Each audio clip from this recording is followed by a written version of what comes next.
Good evening, everybody, and welcome to the 2024 Southington Chamber of Commerce Meet the Candidates Forum. Tonight we have representatives from Senate District 16, House Representatives District 22, 30, 80, and 81. At this time, I'm going to ask everybody to stand as the Webelos of Southington Cub Scout Pack 19, with Isabel Robinson, Lucas Wisniewski, and Conrad Stepien present the colors.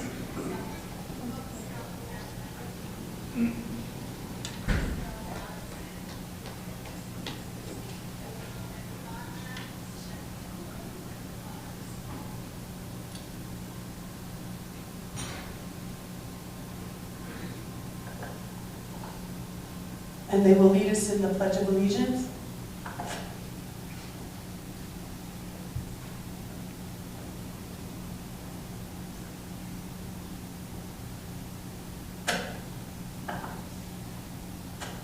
I pledge allegiance to the flag of the United States of America and to the republic for which it stands, one nation, under God, indivisible, with liberty and justice for all.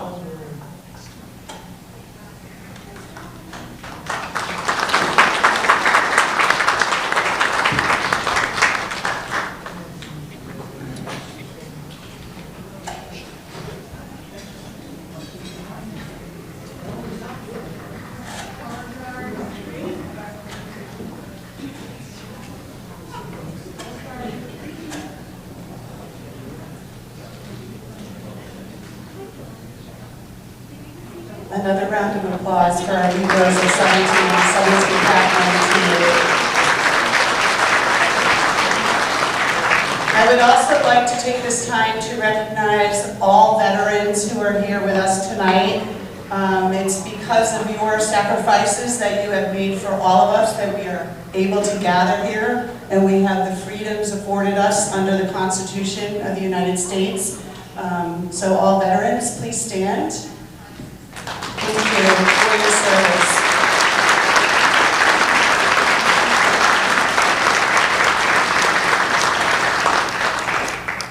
Since 1938, the Southington Chamber of Commerce has supported the business interests of our region. We represent the combined interests of businesses working together to create and grow a strong local economy and to promote our community prosperity. The Chamber of Commerce is a not-for-profit private business association. It is governed by nonpartisan, non-sectarian policies.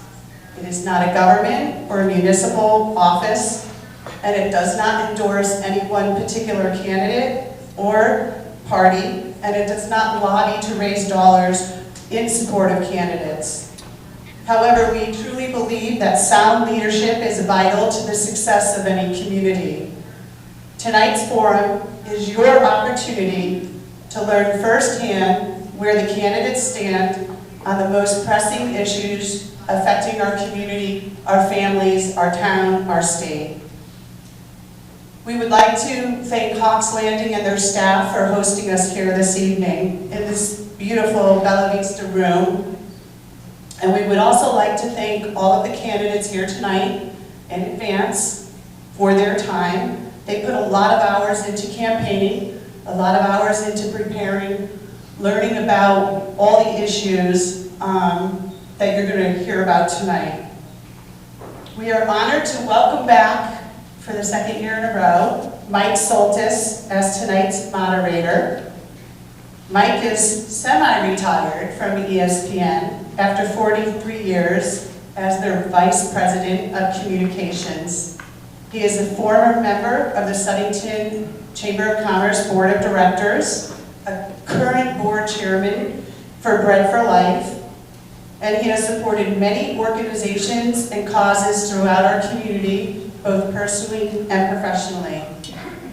Mike and his wife, Teresa, have lived here in Southington since 1995. I believe his daughter, Katie, is a school teacher, a science teacher. here in town. So without further ado, I'm honored to introduce Mike Soltis.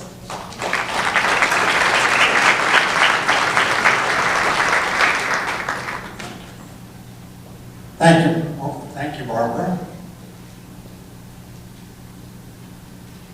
The format and the ground rules for this evening are extensive, so bear with me. But the candidates have received them in advance, but let me review them for everyone. First of all, the audience is asked to be respectful. We ask no clapping, cheering, jeering. Guests will be asked to leave if there are disruptions in tonight's activities. The moderator, that's me, will not comment on responses. I will not fact check or make personal statements on issues. The candidates, we've also asked to maintain proper decorum and follow the rules of the forum or forfeit their opportunity for further participation in the evening. This is a question-answer format. It's not a debate. There isn't rebuttals at the end of it. The Senate candidates will be given 2 minutes for opening remarks and 90 seconds for closing remarks. That is a change from the initial rules that were put out, but an agreed-to change by both Senate candidates prior to tonight's event.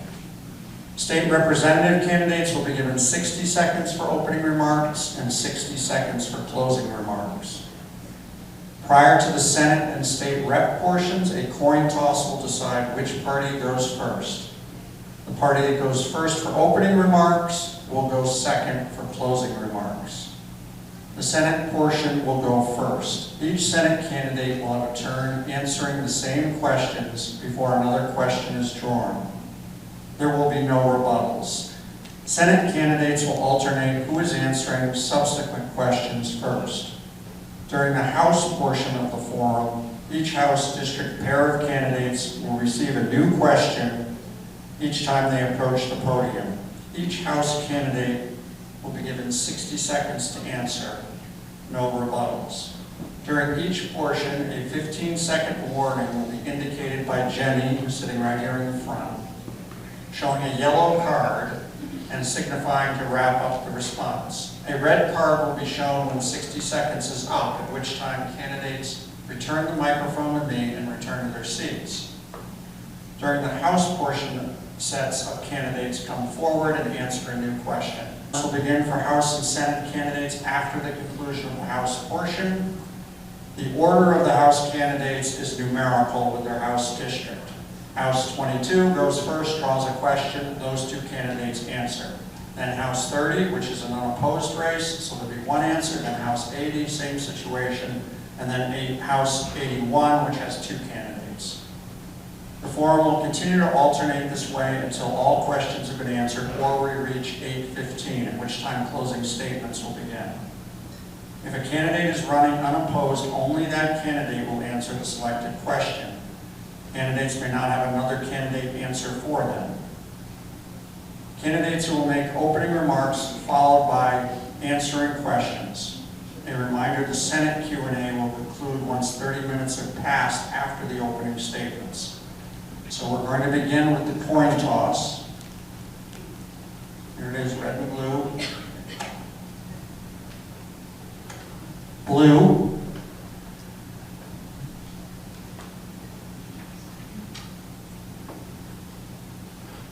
So we have first up for the first half hour, our incumbent Senator Rob Sampson, who will represent the Republicans, and his opponent, Chris Robertson, will represent the Democrats. So the winner of the coin toss, which is Chris, do you want to be the first for opening remarks or the first at closing statements? First. All right. So we can begin. These are all the questions. If Chris and Rob can come up and be on each side, and I will pass the microphone. These are the questions that were submitted by the public. If there were questions submitted that involved personal attacks in any way, they were removed. But otherwise, these are the questions that we have. I have not seen them, nor have any of the candidates. Oh, yes. Very good point. Here you go for the opening remark. Thank you very much. My name is Chris Robertson. I've lived here in in Southington for 28 years with my wife Nancy, raised 3 children. They're all on their own, married. What I want to tell you about is a little bit about myself. I was a fire commissioner here in Southington. I also went to Holy Cross High School in Waterbury, and I was raised and born in Cheshire, Connecticut. But the one biggest thing I want everybody in this room, because I probably know 50% of everybody in this room, and you know me. And the one biggest thing about me, you know, when you say Republican, Democrat, independent, it has nothing to do with that. It has to do with character, okay? And character means a lot to me. I was a volunteer fireman in Cheshire, and did I go into buildings that were on fire to save people? Yes. Did I go into buildings that had chemicals in it? Yes. It takes a lot to have character. And a lot of these people to the right of me, to the left of me, have character. And when you're voting, I want you to vote for the person that you think is going to do the best job for you. Not if they're Republican, not if they're Democrat. This state has a lot of serious issues coming up this year. We're in a presidential election, and we need good people in Hartford. And I feel, I voted for Republicans many times. I voted for independents. I voted for Democrats. But the one thing Chris Robertson did, he voted for the right person. So thank you for coming. Barbara, thank you for hosting. And I also want to thank the Independent Party for their endorsement and the Democratic Party for your endorsement. So thank you very much. Thank you, Chris Robb. Thank you. Good evening, everyone. Thank you very much for the Chamber for hosting this event, and to everyone who has joined us this evening. I want to start by saying it's been an honor to serve as our state senator over the last several years. I first ran for office because I was deeply concerned about the direction that we are headed as a state and a country, away from core American principles like freedom, self-government, personal responsibility, and opportunity, and towards socialism, dependency, and an increasingly powerful political class. Those concerns have not gone away. In fact, they've only gotten worse. And that's why I continue to fight every day for the freedoms that make America exceptional. Inflation created by bad fiscal policy at the federal level is already hurting families. But in Connecticut, high taxes, fees, and regulations are making life even more expensive. Extreme labor policies are driving up costs across every industry, killing jobs and opportunities. Meanwhile, our electric bills are soaring because of hidden taxes and a misguided green energy agenda. Only Republicans have made serious attempts to fix these problems. Policies passed into law by the Democratic majority in Hartford are also making us less safe. Crime is rising due to policies that weaken police, raise the age for juvenile prosecution, erase criminal records, and even let violent felons out of prison early. Connecticut has also become a magnet for illegal immigration, with sanctuary policies, free health care, and even protections for criminal aliens put into law. On top of that, they're trying to strip local control from our towns when it comes to zoning policy and education policy. And recently, they called us into a special session just to raise the car tax. Our culture is under attack also. Men are competing in women's sports, and they have mandated tampons in boys' rooms, etc. I understand my red card's here. I saw my opponent go over a few seconds also, but I hope that I can earn the support of folks tonight and look forward to this debate. Thank you.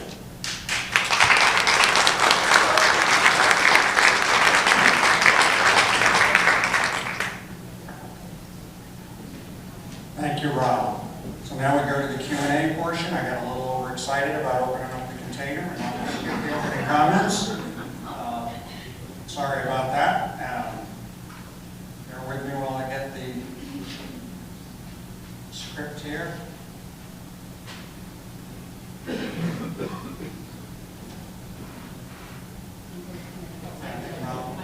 Yes, thank you.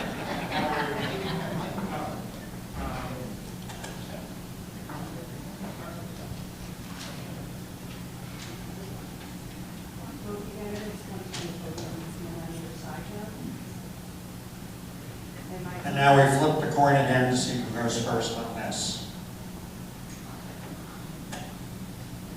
It is red.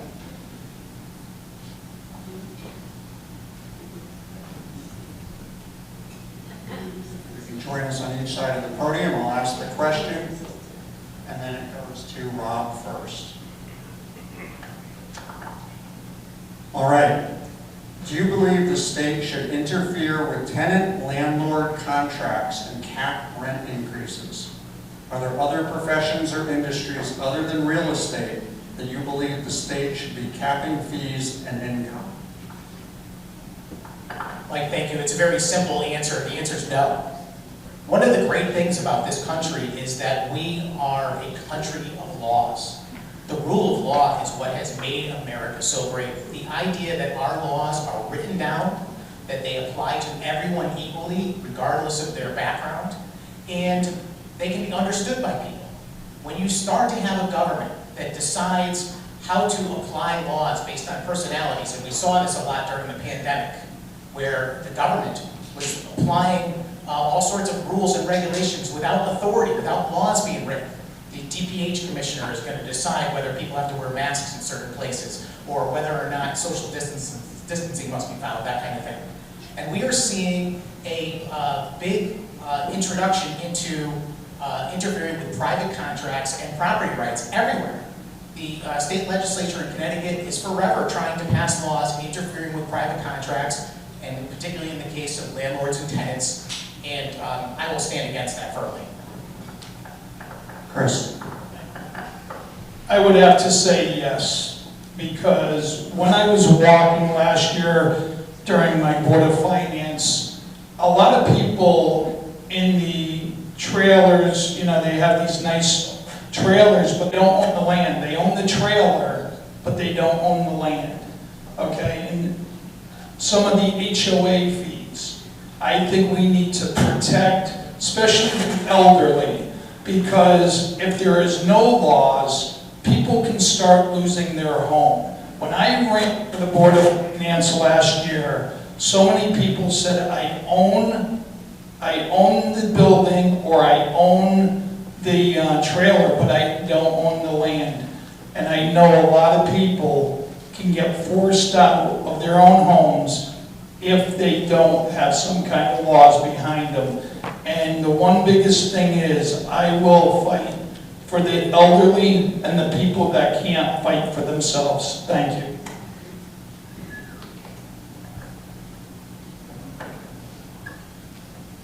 All right, next question, and a reminder, the Senate candidates will stay up throughout with the first portion of this. This will go, now we alternate, so Chris will go first. The policies that state candidates support on a national level affect the lives of Connecticut residents. Who do you support in the presidential election, and what are the 3 key policy issues on why you are choosing this candidate?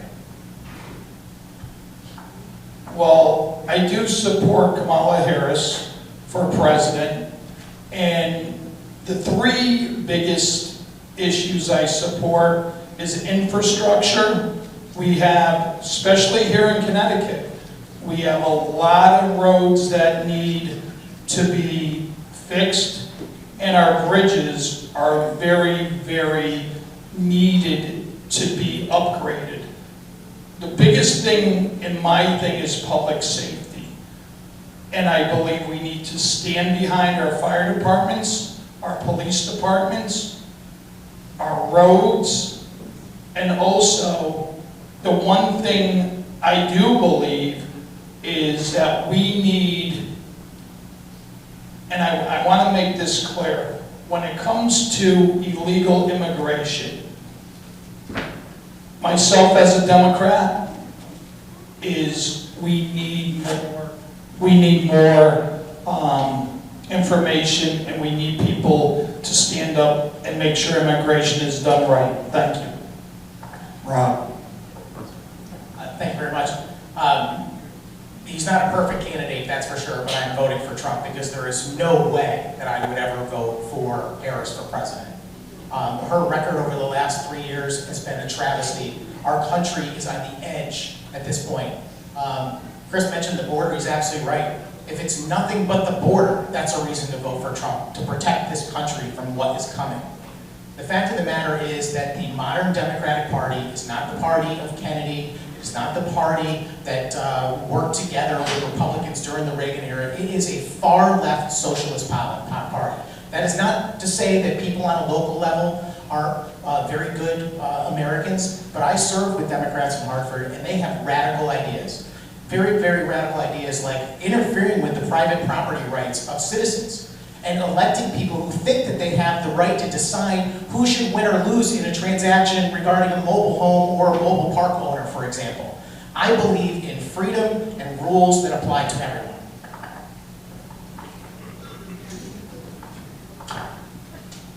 Back to Rob first. Do you support an amendment to remove all restrictions on abortions? How would you vote if elected? Do you support parental notification before a minor can have an abortion?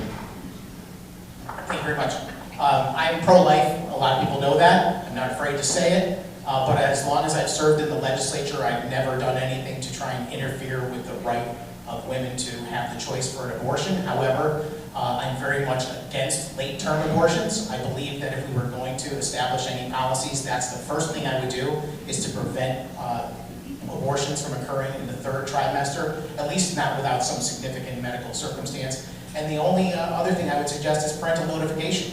My Democratic colleagues in the legislature blocked parental notification year after year after year, even though it protects young girls from predators. That is the point of parental notification, so that people who are bad people who do terrible things get caught. Chris?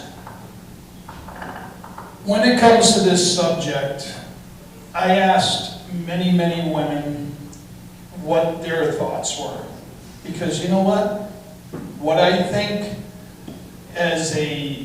if I go to the Senate, I want to know what women think, okay? I want to stand with women.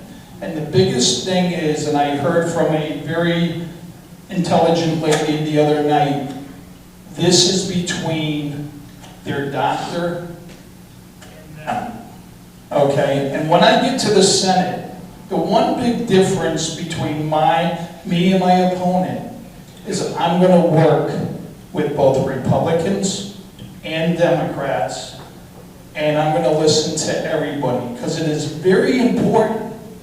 I'm not way left. You know, Rob said many Democrats are way left, and many Republicans are way right. Chris Robertson is right in the middle.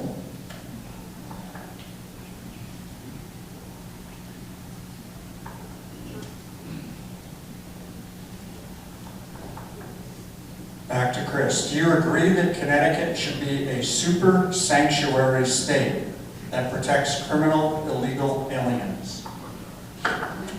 The answer is absolutely no. Absolutely no. My brother-in-law was killed by an illegal alien. It destroyed part of our family. Okay, destroyed. There's people in California that their daughters were killed. We have a crisis. Whether you're a Democrat or a Republican, we have a major crisis at the border. This needs to be addressed by strong leaders. We can't have Venezuela opening their jails and letting all their criminals come to America. We can't have people busing people into Hartford, Bridgeport, Waterbury, and we cannot have you, the citizens of Connecticut, paying for it. So no, we need to do something. Rob? Thank you. Very sorry to hear about your family, Chris, by the way, that was affected by this. The term super sanctuary state was coined by me. I'm the person who said that on the floor of the Senate when in 2019, every Democratic member of the state Senate and also of the state House voted to pass two very, very critical laws to protect criminal aliens in the state. You know, we've always had a law, at least since 2013, to protect illegal aliens. And the way they do that is by preventing local and state police authorities from being able to communicate with federal authorities when they come in contact with an illegal. They passed a law in 2013 to say that they were going to protect illegal aliens from that. What is crazy, though, is that they put exceptions into that law, and in 2019, the Democrats came back and got rid of all those exceptions to say that we will now protect criminal aliens, known gang members, people that are on the terror watch list, people that committed felonies in other states. One point that people should realize is that what we say up here matters for sure about our candidates, but the fact of the matter is, as long as the Democrats are the majority in the state legislature, they will keep pushing this agenda.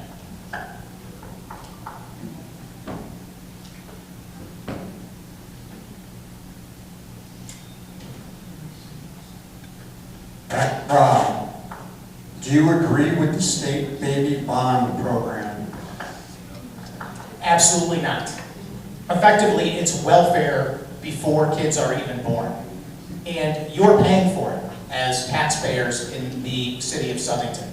You are being asked to pay for a lot of things. This was part of the 2023 state budget, which you might hear a lot more about tonight. People are bragging about how there was a tax cut in that budget. That tax cut doesn't affect anybody in this room. It was for the two lowest brackets, and it was only a rate adjustment. The truth is that budget spent 8% more, $2.7 billion more. That's all taxes that we're all paying. And it's the middle class that's getting hit. And they're doing it by paying for things. There's also free healthcare for illegal aliens in that budget. They're paying for fixing sewers in Hartford. They're paying for baby bonds, which is a $3,200 check effectively to every child born in the state. It's a great and wonderful idea, but it's not something that a senior citizen in Southington who's barely getting by having to deal with their electric bills and rising costs of food should have to pay for. Chris?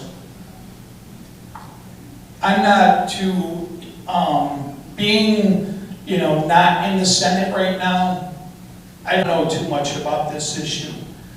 But I will tell you, Senator Sampson said one thing about we're all Democrats are socialists, and we're not back to the John F. Kennedy era or the Jack Kennedy era.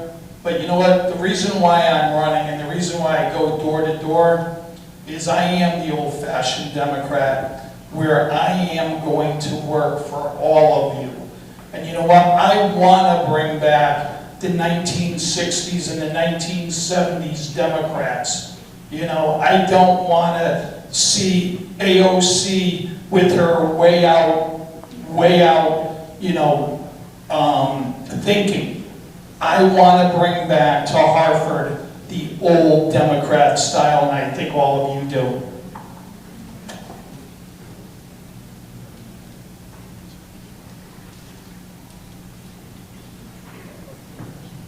Chris, what are you doing to address the skyrocketing electric bills in our state, specifically the public benefits charge? How would you fix the utility electric rate problems in Connecticut? The one thing I would do with I get my electric bill every month and I'm shocked. I am totally shocked. But this was a Republican and a Democrat sit down with Eversource, and every single board of directors, they're making millions. Why we have to pay for other people? Where did anybody ever say, well, certain people can't pay for your bill, so you pay for it? Huh? You need someone in Hartford that will sit down with the Eversource people and say, you know what, we've had enough. We've had enough of you putting millions and millions of dollars in your pocket, and fight. Because if we don't fight, it's going to go on and on and on. And a lot of people, seniors and others, can't afford living in Connecticut. And I'm going to make a change. Thank you. Rob? Thank you. The question was, how do we fix these skyrocketing electric rates? We have a plan. Republicans have been advertising it for years now, by the way, even though this is a relatively new problem for most people. It was July of this year that people decided, really became aware of skyrocketing rates and the public benefits charge. But we've been holding press conferences and offering bills for years. Step one is to decouple PURA, which is the state agency that makes the decisions about power purchase agreements. The purchase of highly expensive wind and solar energy, for example, versus inexpensive gas. That is a decision made by PURA, and the people that sit on the PURA board are all appointed by the governor. There's no bipartisanship at all. Series of policies passed over years pushing a radical green agenda. You know, they have the Green New Deal. Well, in Connecticut, they have the Green Monster. And thank God we were able to stop it last year. And I will take a lot of credit for preventing that bill from ever running in the Senate. We should take all those hidden taxes that are being added to electric bills under the public benefits charge and take them off the electric bill. Those things need to be debated and determine whether it should be part of the bill or not. I got 3 more things to say and a red card.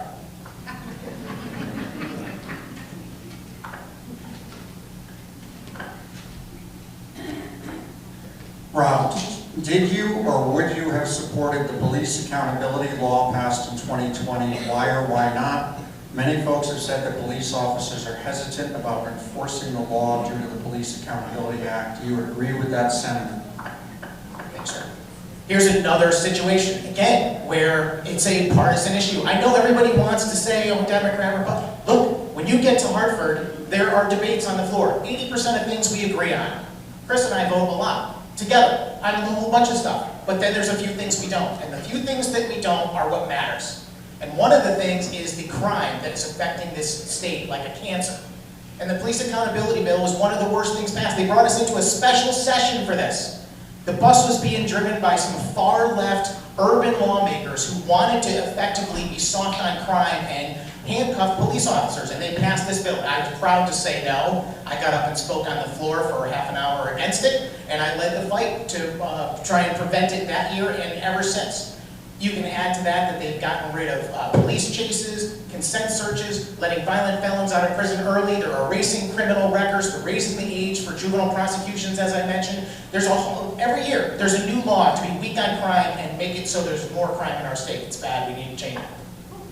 Chris? You know, I do support it because everybody needs to be accountable. Everybody needs to be accountable in their jobs. And we have many, many great police officers, and we have some bad police officers. But we do have to be accountable in what we do. But the thing isn't being accountable for police officers. The thing is, what they don't understand is the laws and fighting for bigger sentences for the criminals. I mean, you know, I know people who have killed people that are out in 5 years. I mean, we have serious issues when it comes to crime. Right here in Southington, we have serious issues with stolen cars. Well, you know what? We need to bring back the juvenile halls. We have no juvenile prisons, and we need to be tough on crime.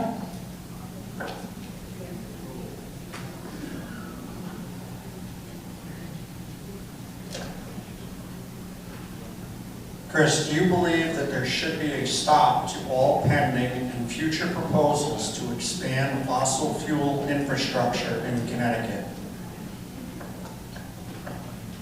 No, I don't believe there should be a ban on fossil fuels. Fossil fuels have been, we've been using fossil fuels for hundreds of years. And I'm going to tell you that I've looked into windmills and solar, and I'm not convinced windmills and solar are the answer.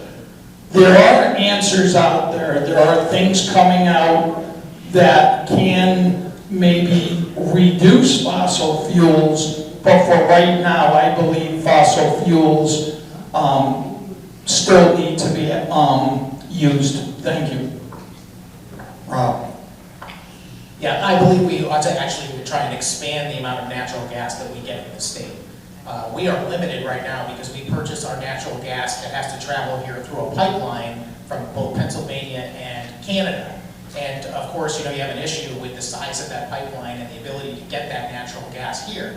You know, it's interesting hearing the Democrats talk about the Millstone deal having an impact on electric rates, but Millstone provides 40% of the electricity in the state of Connecticut. I don't know what they expect, you know, we should just close that down.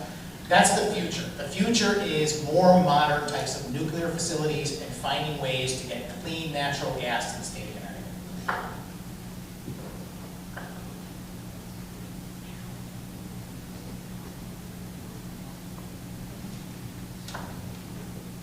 Rob, what factors should be considered when raising the minimum wage? You know, people can disagree about how much, whether we should have a minimum wage, but the fact of the matter is the minimum wage is way too high at the moment. It's 16-something an hour, which I think is preventing entry-level jobs from being, you know, available, and, you know, the opportunity for people that are just entering the job market. You know, kids right out of school, you know, they need a place to start, and it's very difficult for employers to actually offer them a job. You know, what's happening is other types of places like nursing homes, you know, they're losing their employees that they need to take care of the people in their facilities to Starbucks. And that's because the floor wage has gone up so much. The fact of the matter is, even though the Democrats want to pretend that they are giving people a raise when they continue to hike the minimum wage, they're not giving anyone a raise. That's not how the world works. The jobs that were below $16 an hour, they're gone. So even if somebody wanted to take that job, they can't anymore. Chris? I feel that everybody should have a wage that they can live on. Okay, the minimum wage, when it was first introduced a long time ago, it was set for people to live on. Well, we can't live on $16.81, and they said, well, the children, or, you know, I know a lot of people that work 2 jobs or a job and a half because it's very, very expensive to live in this state. But you know what? Are we going to go and do a job for $10 an hour? No, people have to be paid fairly on what they're doing, okay? And the minimum wage is, you know, it's not perfect, and there's a lot of discussion on the minimum wage. But I feel if you're doing a job, that you should be paid fairly. And the minimum wage should be what it is right now. Thank you. This will be our last question for the Senate candidates. Chris will start. Do you support the use of taxpayer money to fund Planned Parenthood and for abortions? Yes, I do, because there's people that don't have the funding for getting the education and getting the medical treatment that they need. And I feel that if, when it comes to a friend of mine, they didn't have a lot of money, and they didn't have a lot of education on it. And I think more education is needed on this subject, and I would support it. Thank you. Rob? Absolutely not. The taxpayers of the state of Connecticut should not be responsible for paying for the choices of other individuals. That not only goes for abortion, it goes for gender reassignment surgeries and things like that. And the fact of the matter is that our state government is providing these types of things. They recently passed a law in Connecticut to provide gender reassignment surgeries in prison. You're paying for that. They're also expanding that to Husky-D. And I don't see a reason why the people that are struggling to get by in this era, when we have record prices for food, electricity, there's plenty of people I hear from day in and day out that are struggling to get by. And we're paying 50% of our incomes in taxes between, you know, your income tax and your property tax and your tax at the gas pump. I mean, you add it up. I mean, at what point are we going to agree that we've lost our freedom when half of the money that you earned doesn't belong to you anymore? The people in Hartford and Washington think they have a right to spend it better than you. Rob and Chris will return after the House portion for closing statements. Thanks to them for the questions.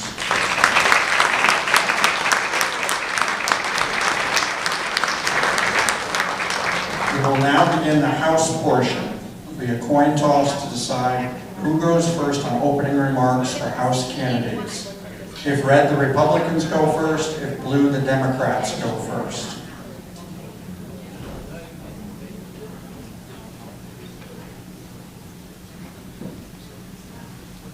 Opening remarks will begin after the split.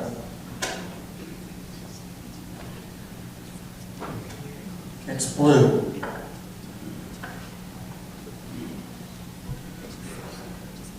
So we have our choice whether we want to go first.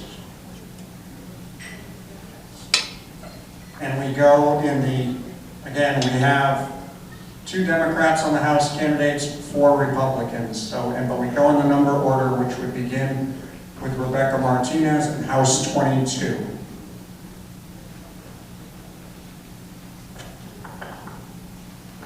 Hello, I'm Rebecca Martinez, the Democrat and independent endorsed candidate for state representative in the 22nd District. My husband Javi and I live in Plainville and have 2 boys, Mason and Logan. I'm a nurse with 24 years of healthcare experience, and I know that we need people that are at the bedside to be at the decision-making tables in Hartford. In addition to my healthcare experience, I serve as vice chair of the Plainville Board of Education. I have been a proven advocate for our students, parents, and teachers. Most recently, securing the passage of our middle school renovation. I think it's important to note that I was voted in as vice chair by my colleagues on a Republican majority Board of Education. In a time when divisiveness, negativity, and complaining versus working on solutions is the norm, I have proven that I can bridge the divides and deliver results. Thank you.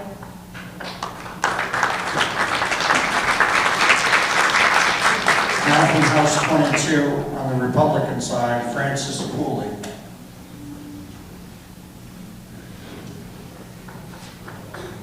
Thank you. I'm the current state representative for the 22nd District, representing Plainville, Southington, and Farmington. I have long-time connections to all 3 towns. I lived in Southington for 15 years. I've been in Plainville for the last 14, and I'm a graduate of the Farmington High School, class of '82. Rather a long time ago. It's been an honor to serve. I'm trying to come up with common sense solutions to our problems.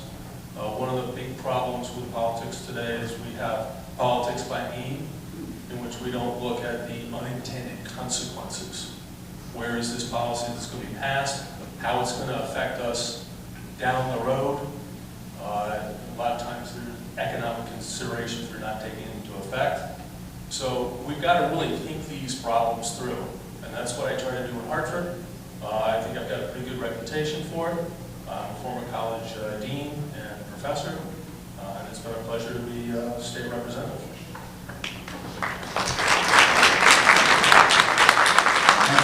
We move to House 30. There is no Democratic candidate, so we go to the Republican Donna Beach.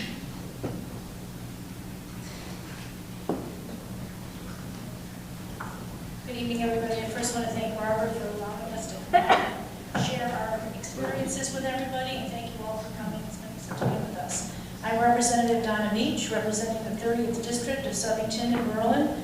I am a Berlin resident, have been for over 35 years. I'm the wife of a police officer in Berlin, and I have 3 daughters who are all nurses. Some that live here in Southington, some live in Berlin. It's been an absolute pleasure and honor to serve the people of District 30 for the past 2 terms, 4 years, and I look forward to doing the same great job that I believe I've been doing for the next 2 years. Thank you. Thank you. We go to House 80. There is not a Democratic candidate, so we go to Republican Gail Mastro-Francesco. Thank you. Do I get an extra minute because I have no opponent? Oh. Thank you everyone for coming, and thank you to the Southington Chamber for hosting this very important event. I really appreciate it. I'm Gail Mastro-Francesco. I was elected to the 80th House District, which represents Southington and a part of Woolkit and a part of Southington. Although I always say a part of Southington, I really feel that I represent the whole town of Southington, because it's just not my constituents that I care about, it's the whole town of Southington. I've been very diligent in the House. As Senator Sampson probably mentioned, 80% of the time we do agree with our opponents. On the other side of the aisle, it's that 20% that we don't agree with. And I can assure you that there's many issues, and I'm sure that we'll talk about, hopefully we'll get the opportunity, but it's easy to stand up in the House and hit your button and vote yes, and vote no.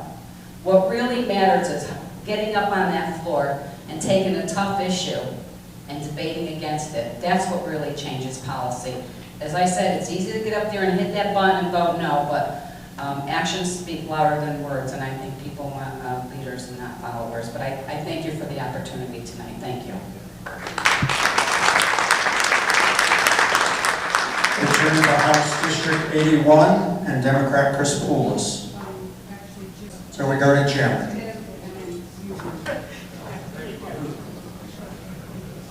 Thanks everybody for coming tonight. I'm Jim Morelli, the Republican House Representatives candidate for the 81st District. I'd like to begin by clarifying some misinformation. Being a third-term, 5-year town councilor, I have been known to be the staunchest conservative critic in every budget negotiation cycle for the last 5 years. I'm extremely proud of my record and our numerous fiscal accomplishments during that period. I did misspeak at a recent debate where I said I did not agree with fiscal guardrails. What I should have said was, I disagree with the way that the current Democratic administration uses these guardrails as an excuse to underfund and strain nonprofit organizations throughout our state. These facilities provide vital life services to many of our state's most needy, including seniors, those with various special needs, both young and old. I vow to continue to drive conservative Republican values while in Hartford. Electricity, food, and shelter costs, along with the rapidly rising inflation, are of primary importance to Southington's residents. I will advocate for reversal of the Police Accountability Act and sovereign state and city status for illegals. Thank you.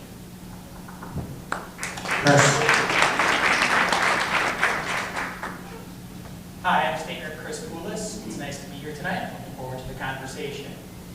This is a little bit about me. I'm a teacher, I'm married, I have 2 children, and I certainly, because of those 2 things, understand the challenges that face young families financially and socially in our state.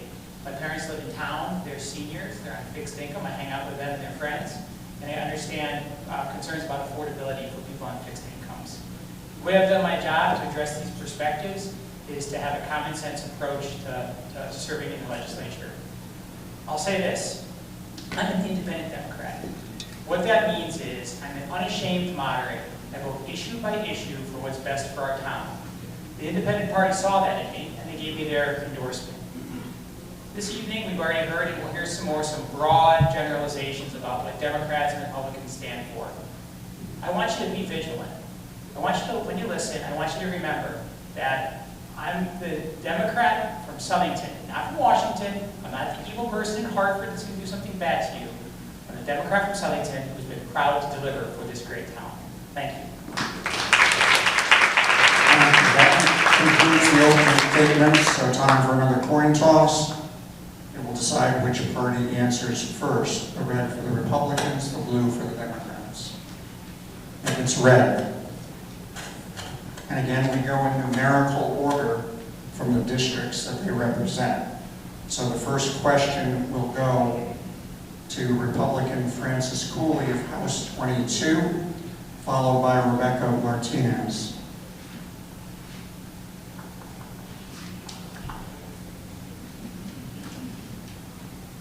Do you believe local school boards have the right to control what books are in the school libraries? Yes, I do. They're the check. Coming from a college background, we had the library committee that acted as the check on the library. you always have checks and balances. That's the purpose of the school board. When I was on the library committee, for the college I taught at, it was the easiest gig possible because our librarian did a great job. The only time in my experience as an academic you get involved, and I was on the library board in Plainville, you get involved is if something goes really wrong, but you need that check. And we have a system in this country of checks and balances. That is a check and balance. And if you get rid of that check, you no longer have a balance. That's what the foundations of the constitutional system in the American Republic is. We should still keep it at the local level as well. Thank you, Francis. Rebecca Martinez. Hi, as a member of the Plainville Board of Education, I do not believe that Board of Education members solely should make any decisions on banning books. In Plainville, we've implemented a policy where if somebody would like a book banned, they must fill out a form. It will then go to a committee. The committee will have on it librarians, teachers, administrators, parents, any group that is impacted directly. And it will have the entire board's input into that situation. And I believe that is an effective way to handle books and to make sure it's protected. And I do trust our librarians and teachers and completely agree with the policy we have in place.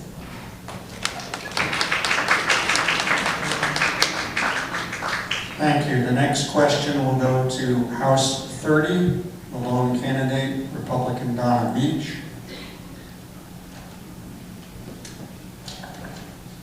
Looks like a long one. The state of Connecticut mandates all businesses and organizations, regardless of size, that do not offer a retirement plan to their employees must offer the state-controlled retirement program MyCT Savings. Are you in favor of this unfunded mandate for businesses? Do you believe the state should be competing with private financial wealth management business? And do you believe the state should be in control of its citizens' retirement? So first off, I don't believe in mandates, period. I don't believe the state of Connecticut should be telling you what to do and how to do it. Do you want me to answer each one of the lines on that question since it's so lengthy? I don't want to miss any of it. Regardless of size, I mean, it really hurts the smaller organizations that can't afford to participate in retirement savings. That should not be up to the state to tell these organizations what they should be doing. I wasn't happy when the state started taking money out of my paycheck. Okay? I'm retired and I like to be able to do what I need to do with my money. Do I believe that the state would be competing with private financial wealth management systems in this way? Absolutely not. And do I believe the state should be in control of its citizens' retirement plans? No, I think that's up to the individual person. Thank you. I got a red card.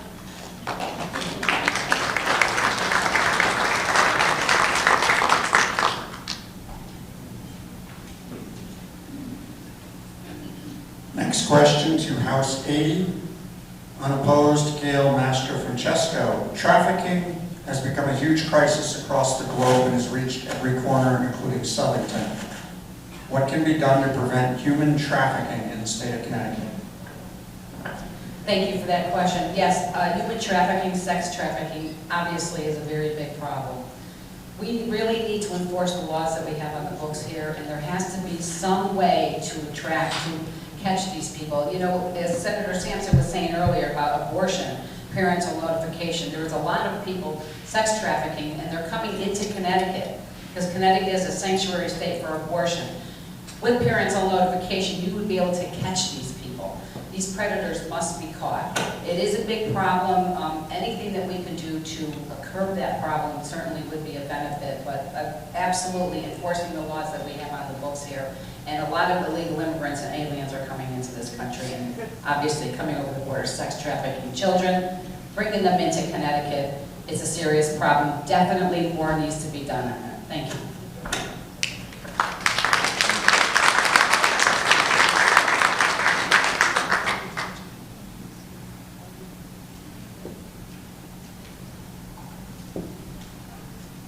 Next question for House 81. And Barbara, help me out here because I'm confused on the two. Right.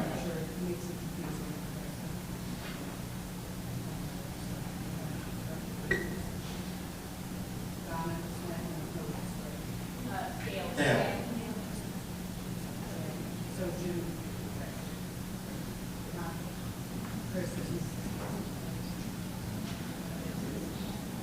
All right, they both will be answering. School safety should be a priority for all of us. There's been a lot of talk about mental health services in the schools as well as security officers. How will school safety be a priority for you if you win? Thank you. As a teacher, there's no doubt in my mind that we need to prioritize school safety. And I'll start with mental health services. Kids got messed up because of COVID. In my school, 7 kids had anxiety issues before COVID, and 77 had anxiety issues after COVID. Okay, same one. There's issues with teachers as well, mental health. And I'm proud to have voted to allocate millions of dollars to support mental health. In terms of safety, I'm a proponent of school resource officers. We have a great resource officer at the high school. At my school, we have an exceptional school resource officer.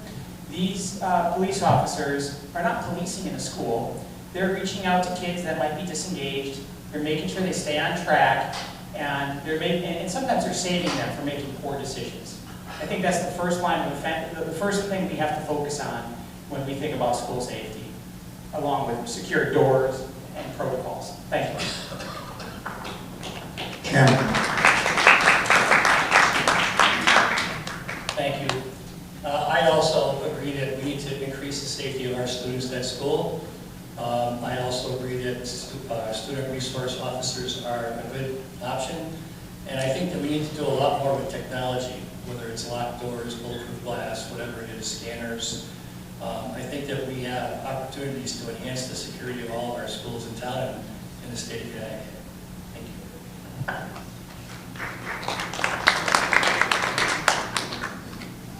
Back up top to House 22. We'll be leading with the Democrat, Rebecca Martinez. Both candidates in 22 will answer, do you support the state-mandated regionalization of school districts?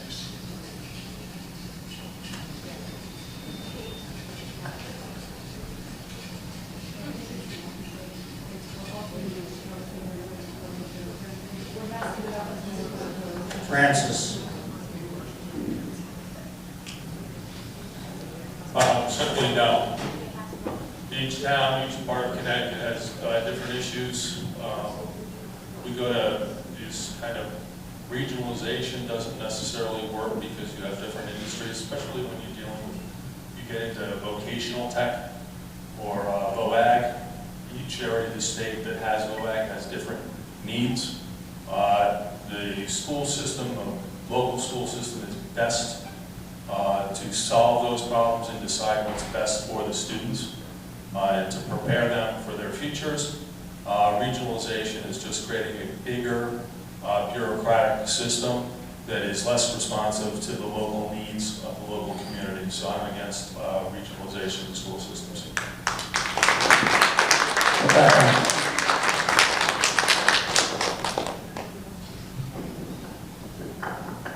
I agree in the blanket statement that I am against regionalization. Having said that, Plainville has done some regionalization work that has worked very well in our town.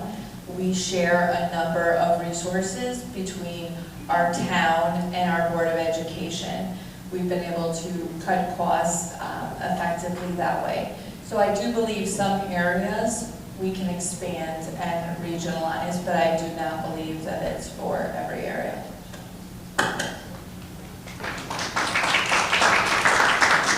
Thank you. Our next question for House District 30.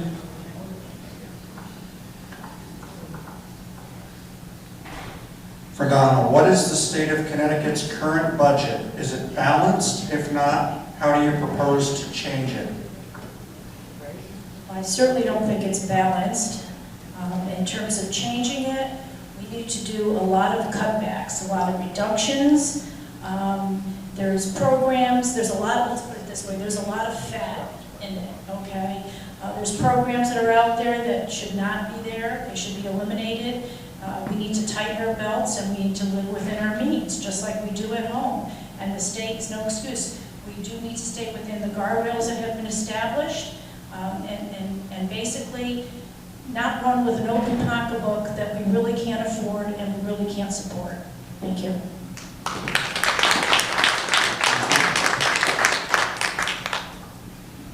House District 80.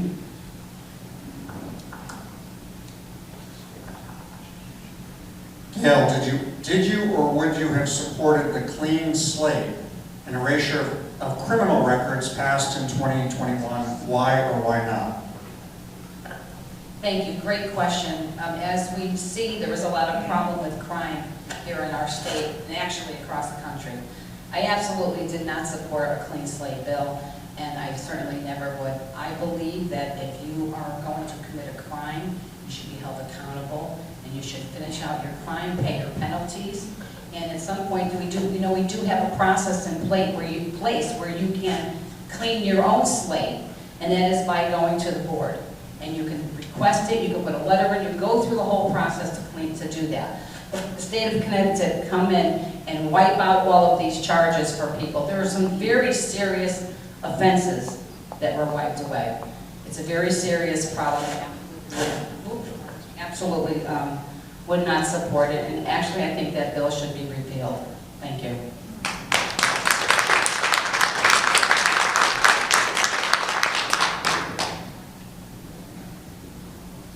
For House 81, and we have the Republicans on this round, so we'll be going to Jim. How do you propose to fix the escalating crime rates in Connecticut?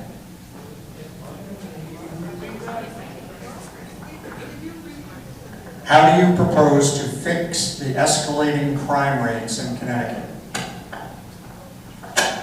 I think first and foremost that the Police Accountability Act needs to be repealed. I speak to police officers all the time, and they tell me that ever increasingly they get less and less support, and they have less and less ability to arrest people. Also, the laws that we have to put people in jail and let them out need to be revised as well. Police pull people over, they arrest them, and they're back out in the street 10 minutes later. So again, I think that we need to give power back to the police and get tough on crime. Chris. I have the strongest record of criminal justice of any Democrat that's held my seat in the last 25 years, at least. I have voted consistently for the law enforcement, for criminal justice. In fact, I'm so proud that I recently earned the endorsement from the Connecticut State Police Union, from the Police Officers Association of Connecticut, of which Southington is a member. Here's some of the things I'm proud of. I stood up very strong when the legislature was trying to take away secondary stops. We stood up with my moderate colleagues, we joined Republicans at press conferences, and we stopped that from being taken away. That's an important tool that our police officers have in discovering more significant crimes. I also voted to allocate money to create 2 juvenile treatment centers where if you get caught stealing a car, you don't go home, but you go to a treatment center. They get you away from the gang, they get you out of drugs, and they transition you back into work or school. There's a lot more I'm proud about with crime, but that's just a sampling of some of the good things that I've worked for. Thank you.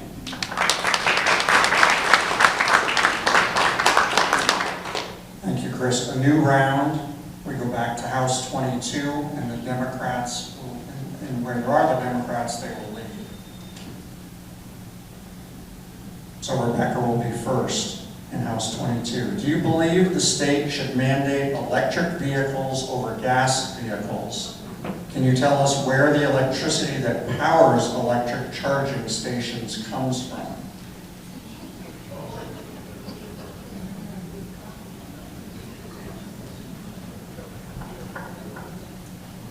Yes, so first, I think we need to concentrate more on electric rates at this time than on electric vehicles.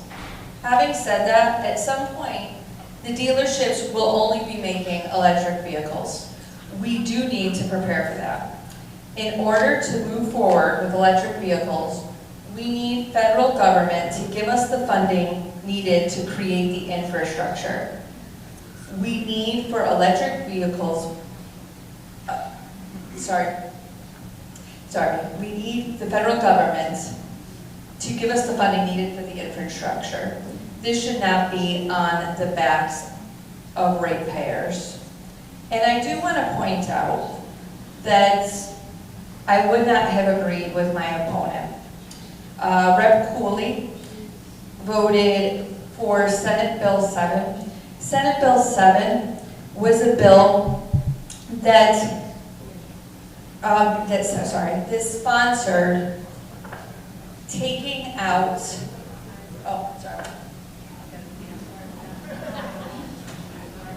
Francis, same question. Quite simply, no. Electric vehicles have been around since about 1904. It's a matter of the physics don't work, the economics don't work, and environmentally they're a disaster. We're essentially going and saying we're going to replace car stuff of life, which we're all based on, and we're bringing in toxic heavy metals into the environment. Simply, when you do electric cars, you're taking, if you need 100 units of power to move your car, you're using a battery, physics of battery, you take 100 units, put it into a battery, you get about 70 to 75 units back. So there's a loss to begin with, even at the top 75. You end up having to have 133 units going in. We don't have the grid capacity, the physics don't work. We will go dark if we go down this road. It's a matter of physics, you're not changing it. The laws of physics are the laws of physics.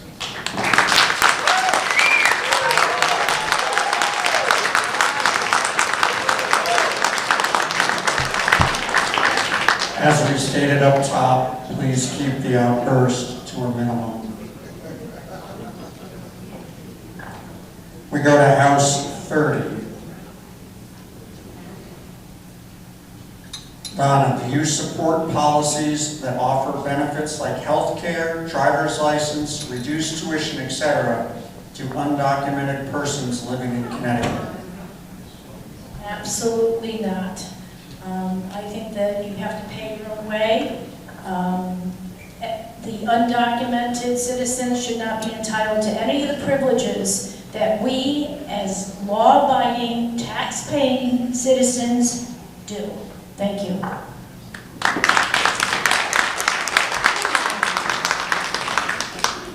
House 80, for Gail. The current administration is touting big number increases in jobs and employment while big corporations like ESPN, CBS, Henkel, among others in the state, have had major layoffs. At what point do you believe citizens deserve the economic truths of what's really happening in the state economy? Thank you. Yes, there is no doubt people are losing their jobs on a daily basis.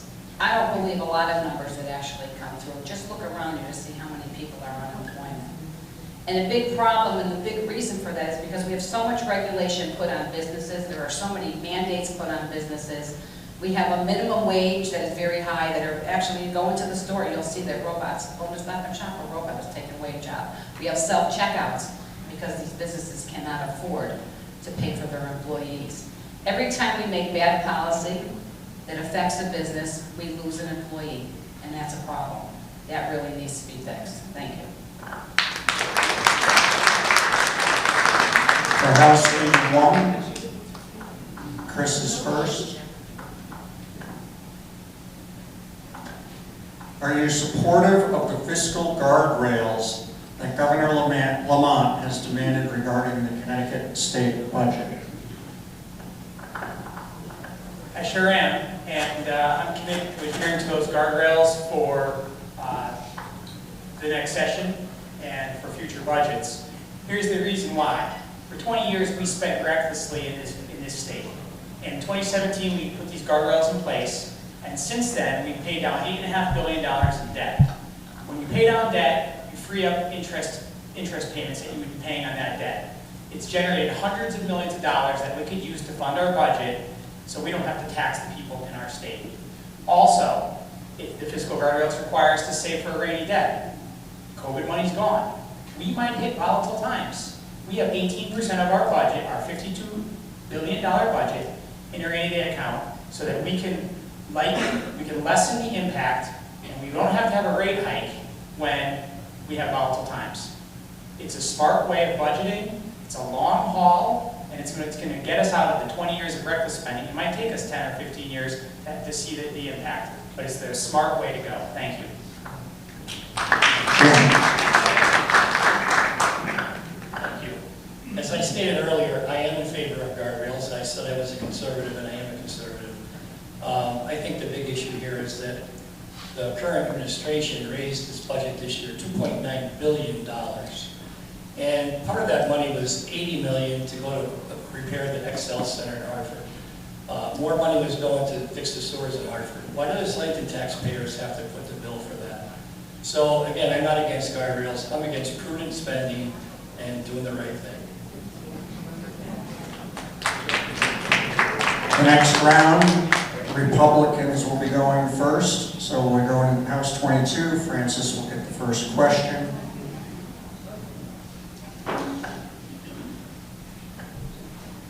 Do you believe photo ID should be required to vote in our state? I agree with photo ID. One of the things the United States has advocated in its advocation of democratic reforms across the world has been voter identification in other countries. Why wouldn't we do that here? I mean, we've lectured and hectored other countries about their election systems and not being fair and clean, and voter ID has been a part of that. We should live up to our own words that we expect the rest of the democratic societies in the West to adhere to. So if we're going to tell the rest of the world this is the way it should be, we should be doing it. It's common sense. Same question for Rebecca. Hi, and I do want to get back to my last point about electric vehicle cars versus electricity rates. And I think it's important to point out the contrast that Representative Cooley voted against Senate Bill 7. Senate Bill 7, which prohibited Eversource from passing along certain costs onto ratepayers. Those certain costs were lodging for company executives, marketing and lobbying and advertising. That could have saved us money in our electric bill, and Representative Cooley did vote against that. As far as IDs at voting locations, I do believe we have a process in place where that everybody can come and vote. They do need to show proof of who they are. And I think that has been going just fine, and there is a process. Nobody's just showing up and voting without ID or any proof of identification.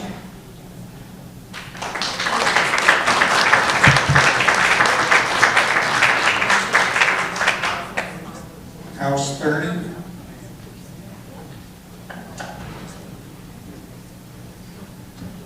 Donna, what will you do to combat unfunded mandates that come from the state to the town of Southington? Southington taxpayers lose millions of dollars a year due to these unfunded mandates on education, voting rules, and other issues that directly impact our finances.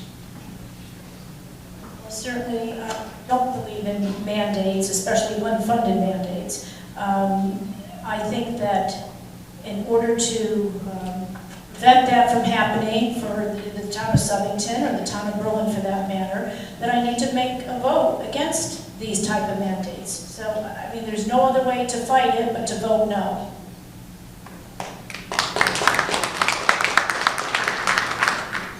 House 80 for Gail.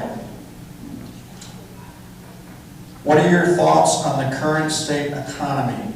Give us 3 examples of why you feel that way. Thank you. Easy question. I mean, just look around. The economy is so bad. I can probably name a number of things. I mean, just go to the grocery store to see how expensive things are. Just go to the gas station. Your commodities that you use on a daily basis are very expensive. Your insurance rates are up. Your health care rates are up. All of this is because of unfunded mandates that come down from the government, come down from the state of Connecticut, that are not helping people with jobs, creating jobs, making the economy work better for people, and that's all through job creation. So yes, the economy, I believe, is not in a very good state right now. I believe that 4 years ago, it was in pretty good shape. 4 or 5 years ago, I think the economy was in very good shape, and I hope we get back to those days. Thank you.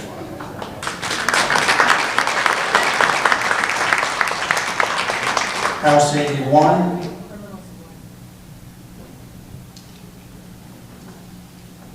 Jim first, what specific legislation have you or would you introduce that would benefit our community?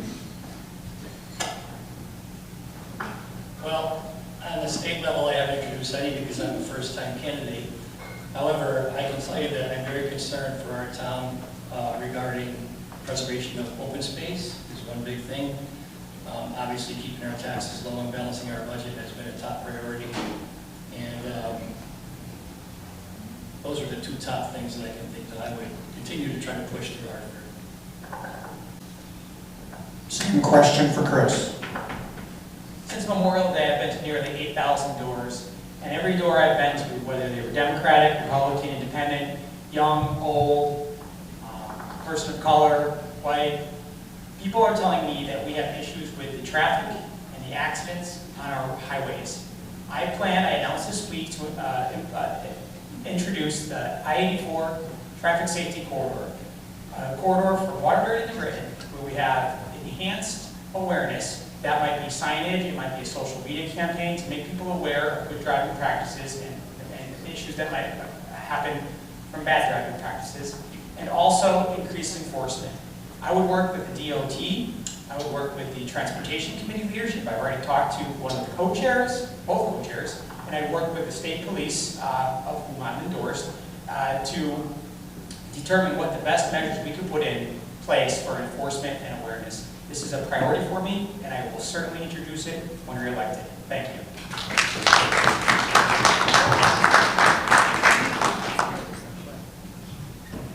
A new round. This round, the Democrats will go first. We're back to House 22, so Rebecca will answer this question.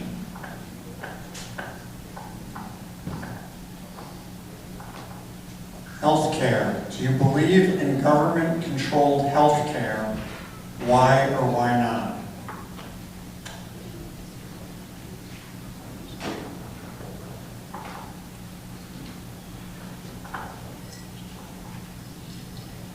No, I do not believe in government-controlled healthcare. I believe in providers and patients controlling their healthcare.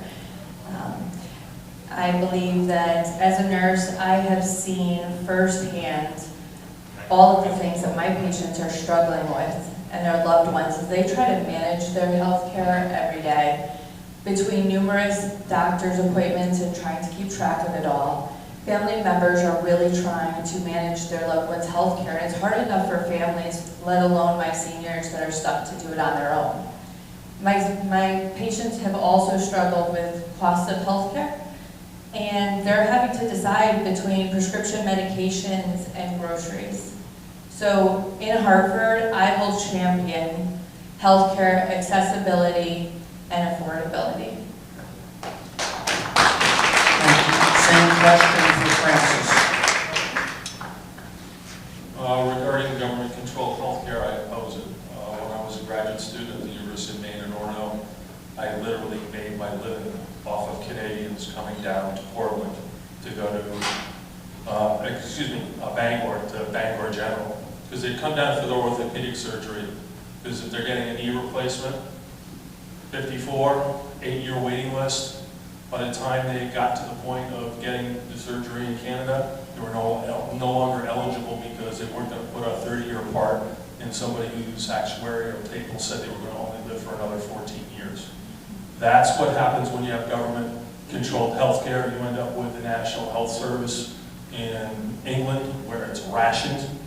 Canada has a great advantage because Canadians can come over the border. And cities like Bangor, Portland, Burlington, Duluth make a lot of money on Canadians coming over to this country to get health care. That's why I oppose government-controlled health care. It doesn't work. The House 30. Donna.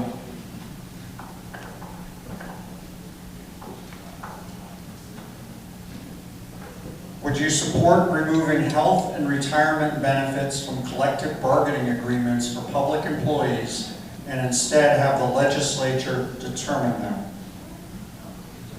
The answer to that is no. I think the legislature needs to stay legislating the things that they should be legislating, which would not be anything to do with a company's health care and bargaining points. That is something that is a private sector. It has nothing to do with the state government, and it's big government is what it's looking at. Thank you. To House 81, Chris goes first. Sorry, I skipped Dale. Do you believe the United States should be resourcing its own energy? Absolutely. As Elon Musk said, drill baby drill. There's no doubt about it. Our energy prices are too high. We need to be energy independent here in Connecticut. It is proven that it has worked. And yeah, I agree with it. Drill baby drill. Thank you.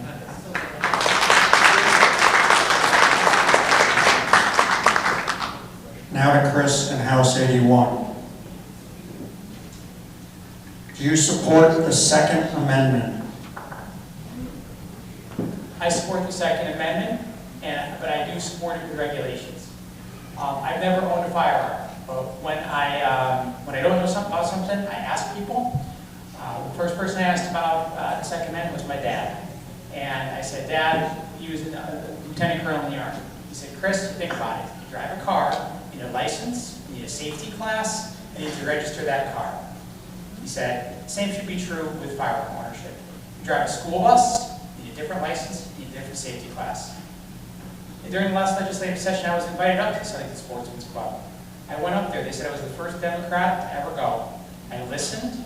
I took their input. We talked about proposed legislation, and that, and I said, please tell me how we can make this better. The bill's going to pass. Republicans are going to vote for it. The best thing I can do is advocate for changes to that language to make this have less of an impact, to keep our communities safe, to get at bad guys and criminals. And that's what I did. Thank you. Thank you. Same question for Jim. I couldn't ask for a better question. First of all, I am a member of the Southington Sportsman Association for many, many years. I'm also a gun owner and an avid outdoorsman. And I believe that my opponent voted against that 2A bill.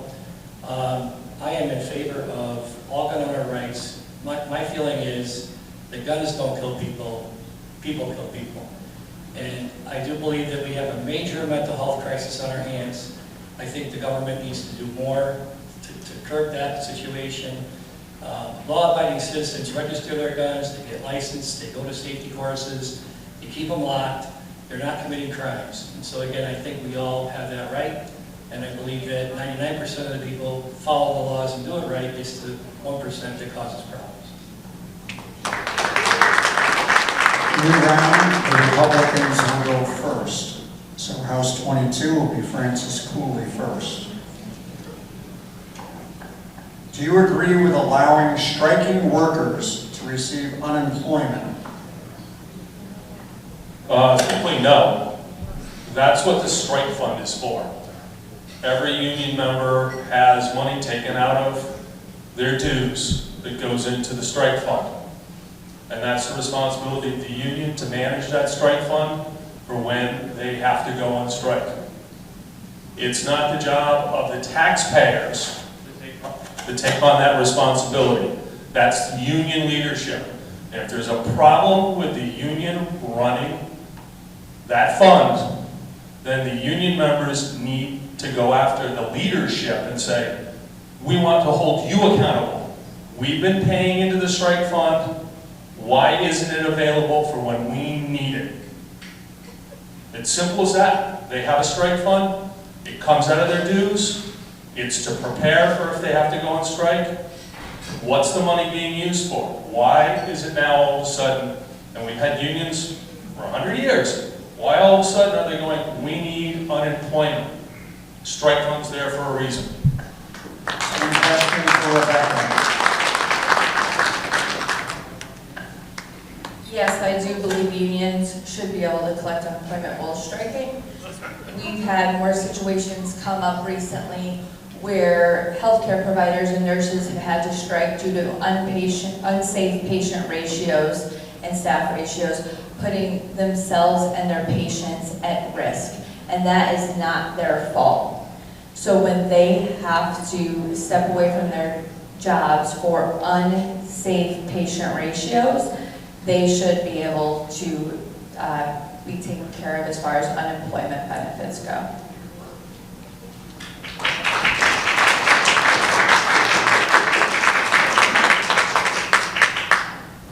House 30, Donna. What steps will you take to improve teacher retention and increase educator recruitment? Well, I would say that in terms of retention, they need to get good benefits, they need to get good pay, they need to have a workload that is doable, all of which, you know, they have their union, so they should be protected in those ways. That's as far as retention goes. In terms of recruitment, all of those characteristics apply as well. As long as you're getting a good pay, benefits, there's no reason why you should not be able to take that job, hold that job, and benefit from it. Thank you. House 30 for Gail.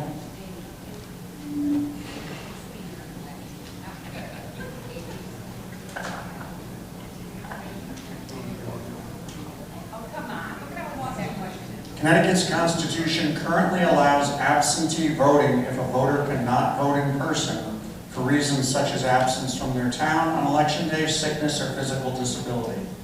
There's a heavily worded and leaning question on the ballot this year asking voters if they are in favor or against no excuse absentee ballots in Connecticut, which if passes would mean any voter can vote by mail with no reason or excuse. Are you for or against this proposal and why? Thank you, great question. I am the ranking member on the Government Administration and Elections Committee, and I do not support this measure at all. We do have policies in place where someone can obtain an absentee ballot, as that they mentioned, and they read them off. When you're sickness, you're ill, just the fact that there's pure sickness in the country or it's flu season, you can go ahead and request an absentee ballot. What this measure does is opens the door for absentee ballots to be mailed to every voter in the state of Connecticut. And currently today, we have no measures in place for photo identification or signature verification for these ballots. So obviously we want access for people to be able to vote, but we have no security measures in place. I would urge everybody here and spread the word that this is really bad policy. We really need to protect the integrity of our elections. Go ahead, put a photo ID in place and put signature verification, but we have proposed these measures time and time again, and they've been struck down along party line by the Democrats, including the Democrats in this room. Thank you.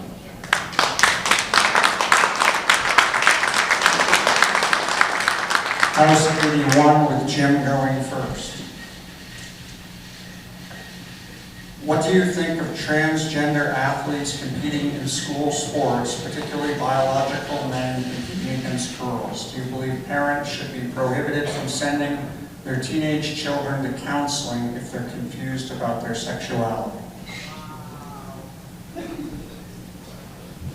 So to the second part of the question, I agree that they should be able to send their children to counseling. I think the kids are confused a lot, and I think they need to have an independent person to discuss their issues with. I totally disagree with transgender participation in sports in the opposite sex. So either way, women and men, men and women, I think it's just wrong.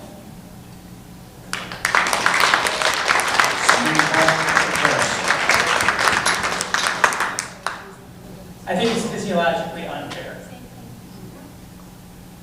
I have 2 kids. They're both skiers. My daughter's 17, my son's 13. They're the same height, they're the same weight, and they compete, and he often outcompetes her. I can't imagine if he was 17 through puberty competing against her. Now, with that said, okay, I have talked to many members of the LGBTQ community who have said to me that they agree that this is physiologically unfair. This is not just from my perspective. I went out and I've talked to people about this. And so, in terms of counseling, as a parent, if my child were engaged in any kind of conversations about gender, I would want to know as a parent so I could support and guide from home. But I do think that I'm a fan of counseling when a child is confused and they need help. But as a parent, I would want to know if my kid were in conversations with a counselor. Thank you.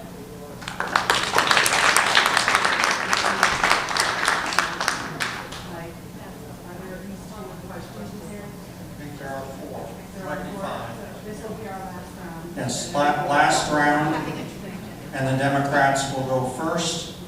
So Rebecca in House 22 will get the first question. Do you believe any one group in Connecticut should pay more taxes, and why?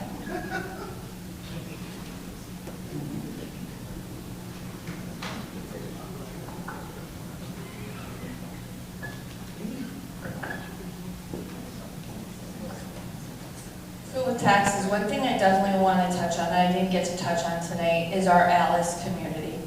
Our ALICE community is our asset-limited, income-constrained, and employed households. I think this is crucial because 26% of Southington households are below the ALICE threshold.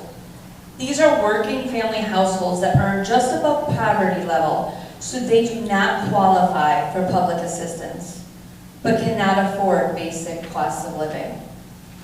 The amount of ALICE households in Connecticut has increased by 13% between 2019 and 2022. So we need to get money back into these households. We need to make the tax credit permanent, the child tax credit permanent. We need better advocacy in Hartford to bring home additional funds to schools and municipalities to avoid the increase in property taxes.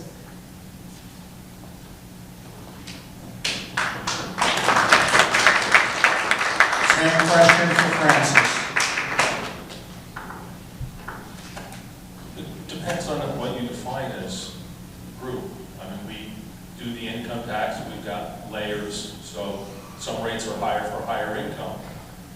But when we get into the idea of taxing one group for the benefit of another, we get into trouble because it perverts the policy.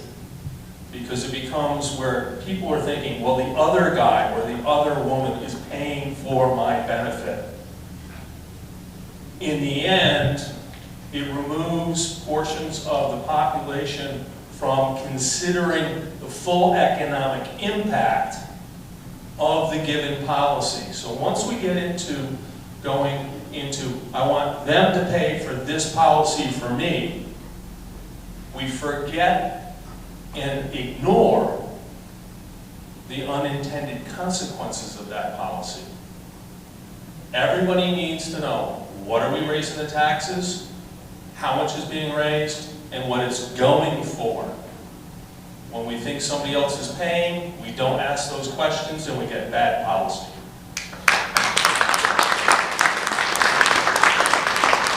Last question for House 30, Don. Do you believe the state or federal government should legislate abortion? And do you believe in abortion? First off, I do not believe in abortion. I'm a pro-lifer. I don't care whether you think it's okay at 3 months, and I certainly think that at 8 and 9 months it's considered murder. Thank you.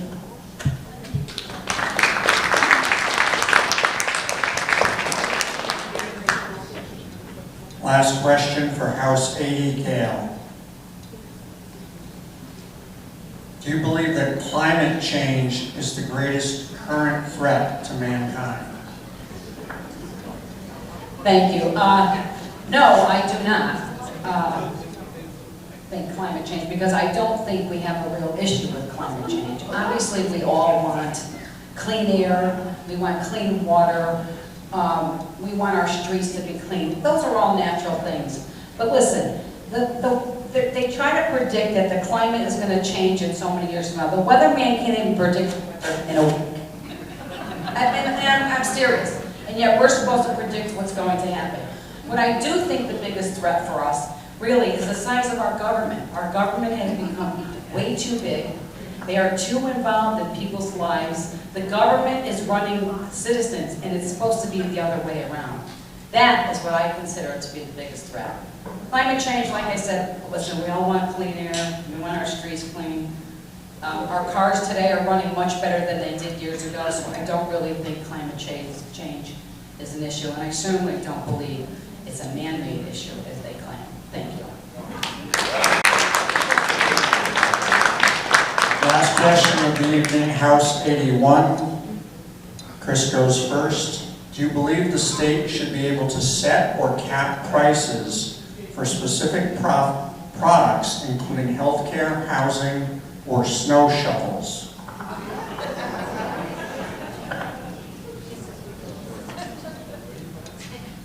In short, no. I think that we need something in the middle, okay? And so when we'll talk about housing, people will say, well, capping housing, and some people would say, well, let the market do itself. What we have to do is incentivize for developers and landlords reasons for them to provide housing at an affordable rate for the people that need to get into housing. And so create an incentive rather than a penalty for developers and landlords.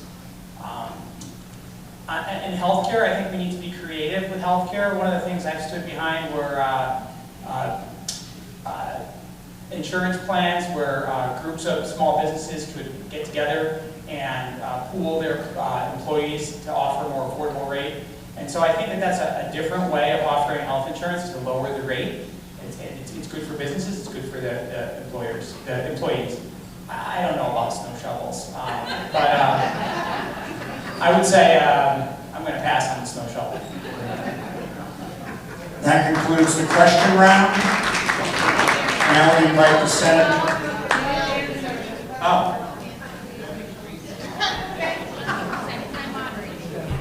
My answer is absolutely no. Any kind of caps or limitations is an affront to free enterprise, which makes our whole world go around. So I would not approve of that. Thank you, James. Now we invite the Senate candidates back. We have 90 seconds each for a closing remark, starting with Rob.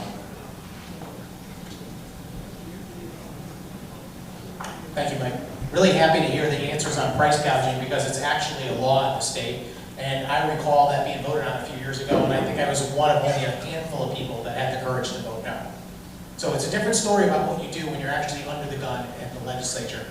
I'm a proud Republican and a proud American, but if I had one wish, it would be that people in both political parties find a way to listen to one another. Because I'm always fascinated by listening to my Democratic counterparts talk about some of the same exact issues that I care about, namely freedom and choice. The fact of the matter is that those things matter to all of us as Americans. But the political class, the people in Hartford that are running the show, not the individual lawmakers sitting here, the people people running the show there and the people running the show at the federal government, they are a different breed of people altogether. And they want power and control. And they haven't. They're telling us how to live every day. You know, when I'm sitting here, when my Democratic colleagues got up here to have a conversation, almost every time they mentioned something spending money. I lost track after taxpayer-funded abortions, EV infrastructure, mental health. The fact of the matter is, every time we allow the government to continue to spend money, they're making decisions for how we're going to live. What we need are people that are willing to restore freedom and individual rights back to citizens and restore the power of citizens to tell that government how to operate, not the other way around. Thank you. Closing statement from Chris Robertson. I just would like to thank every one of you for coming out. This was a great night. I think we all learned something. The one thing I want to just close with, when you go out to the voting booth, think about not Republican, not Democrat. Something happened, and I want to share this with you. I have a good friend here who I coached with for many years, and he supported me in my campaign. He got ridiculed for supporting me, but he believed in me, okay, and I believe in him. And the day that the parties start pounding on each other because we support each other as Americans, we are Americans. We stand strong. And you know what? I am disgusted. I started politics when I was 23 years old. Back then it was fun. It's not fun anymore. It's too much rhetoric out there. You need people who are going to take serious issues and support you. I am tired of people getting hammered because, oh, I believe in what Jim Morelli says, or I believe in what Chris Poulos says. You need to believe in everybody. Be American. Thank you. Thank you, Chris. Now we go to the House closing remarks. They will be 60 seconds each. We will begin with House 22, and we are starting with, Barbara, help me out here. We're the reverse of the beginning. So the Democrats were first, so we're starting on the Republicans, and then, all right. Francis, you get to go first.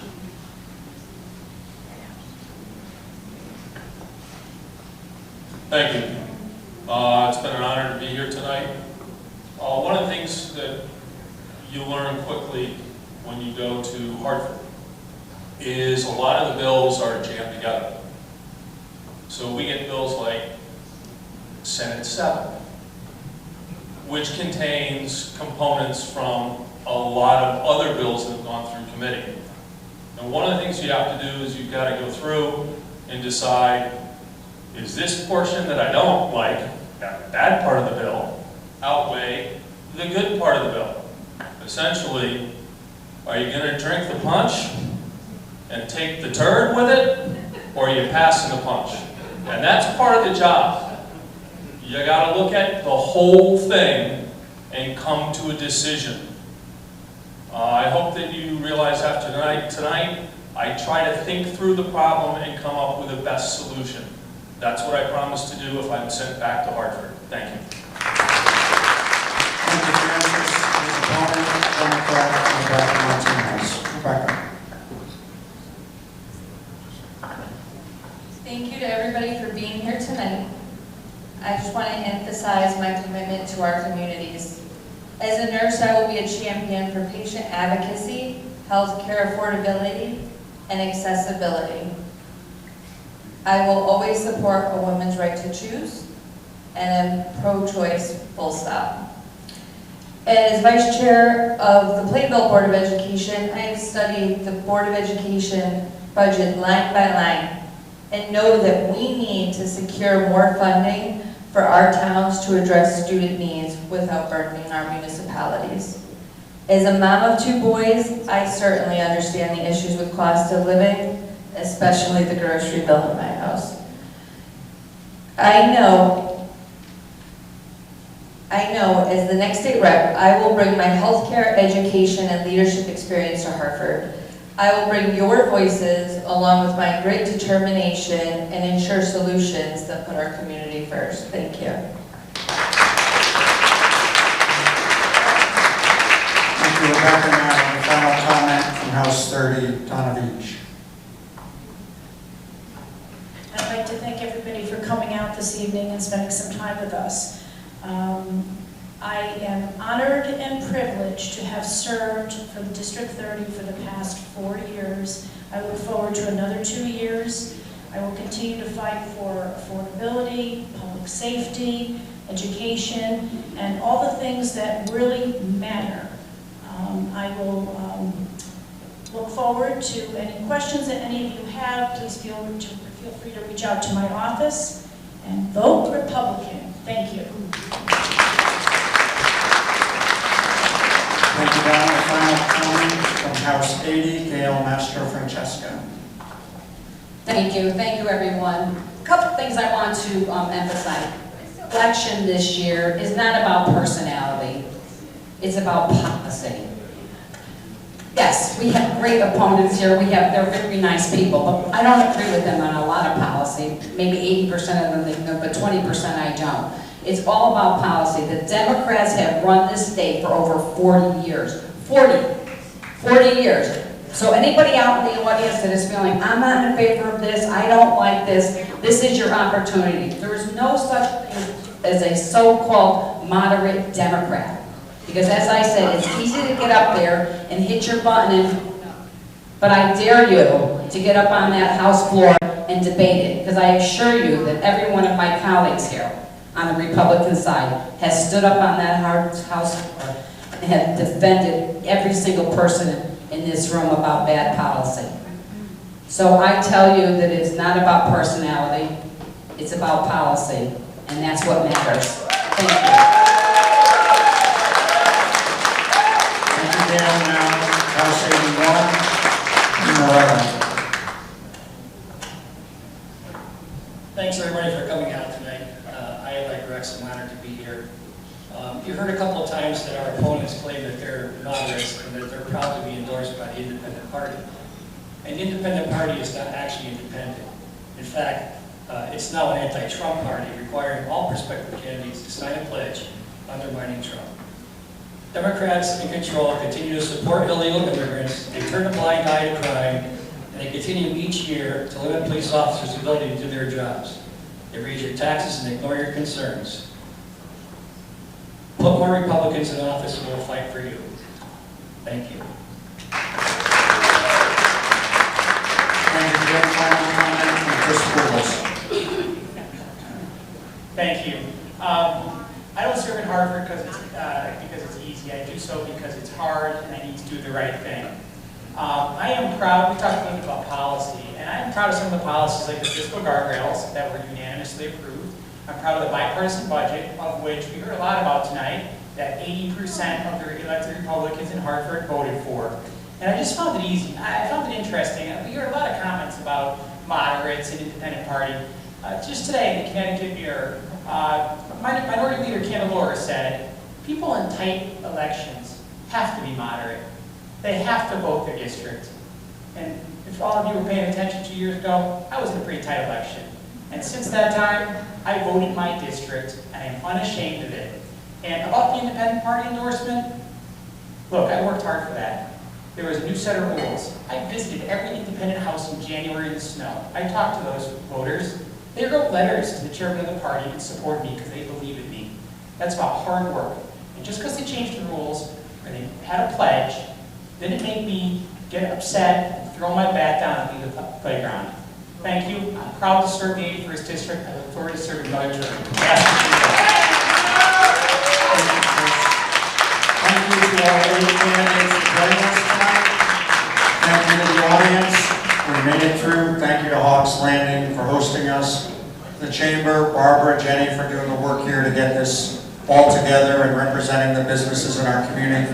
One last message, 2 last messages. Drive home safely and encourage everyone, please vote. You're welcome to stay and say hello to the candidates or if you have any follow-up questions, but thank you very much.